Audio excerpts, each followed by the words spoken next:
దేవుని మాట కీర్తనలు 103వ అధ్యాయము 5వ వచనం. పక్షిరాజు యవనము వలె నీ యవనము క్రొత్తదగుచుండునట్లు మేలుతో నీ హృదయమును తృప్తిపరుచున్నాడు.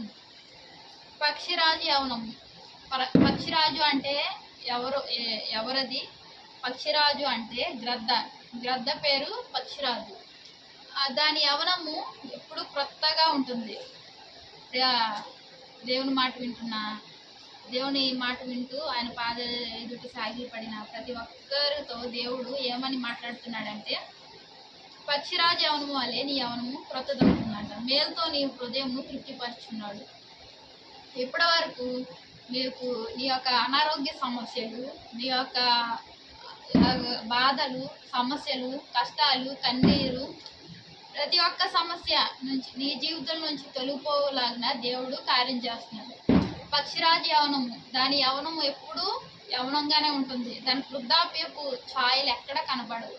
దాని ఏకలు వృద్ధాప్య దశలోకి వస్తున్నాయి అని అది అనుకుంటే వెంటనే ఏం చేస్తుందంట, మొత్తం ఏకలన్నిటిని తీసేస్తుంది. తీసేసిన వెంటనే అది కొద్ది రోజులు దాని గృహలోనే ఉంటుంది. ఎందుకంటే మరి ఏకలు లేవు కదా, బయటకు రాదు. ఉంటే ఆ చిన్న ఈకలు మొదలయ్యాక అది మరలా బయటకు వచ్చి ఎగురుతూ సంతోషంగా ఆనందంగా ఉంటుంది. ఎందుకంటే దాని యవనము మరలా క్రొత్తదయ్యింది, నూతన యవనం వచ్చింది. మామూలు యవనం కాదు. వృద్ధాప్య దశలో ఉండాల్సిన ఒక పక్షిరాజు నూతన యవనంతో ఆనందపడే ఛాయలు కనపడుతున్నాయి. మేలుతో నీ హృదయంను తృప్తిపరుచున్నాడు.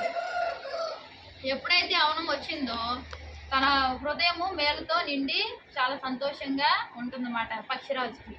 అదే రకంగా నీ యొక్క అనారోగ్య సమస్యలు, అంధకారమయ పరిస్థితి నుంచి దేవుడు విడుదల కలుగజేసి నూతన బలం, నూతన యవనం నీకు అనుగ్రహిస్తానంటున్నాడు. నీకు ఎన్నో అనారోగ్య సమస్యలు ఉండొచ్చు, అవన్నీ ఈ సమయంలో తొలగిపోతాయి అంటున్నాడు. దేవుని ఎదుట సాగిలపడి నువ్వు ప్రార్థన చేసుకునే ప్రార్థన దేవుడు వింటున్నాడు. దేవుని బిడ్డలారా, ప్రార్థన విని నీకు నూతన యవనం కలుగు చేస్తాను అంటున్నాడు. అదే రీతిగా నిన్ను మేలుతో నింపి నిన్ను సంతోషపరుస్తాను అంటున్నాడు. అంత గొప్ప దేవుని మనము నిత్యము ఆరాధిస్తూ, నిత్యము పూజిస్తూ ఆయన్ను కనపరుద్దాం. మేలుతో నీ హృదయమందు తృప్తిపరుచున్నాడు. మేలుతో, అది మామూలు మేలు కాదు, శ్రేష్టమైన మేలు నీ జీవితంలో ఇచ్చి నేను తృప్తిపరుస్తానంటున్నాడు. అంత గొప్ప దేవుని మనం ఆరాధిద్దాం. దేవునికి వందనాలు.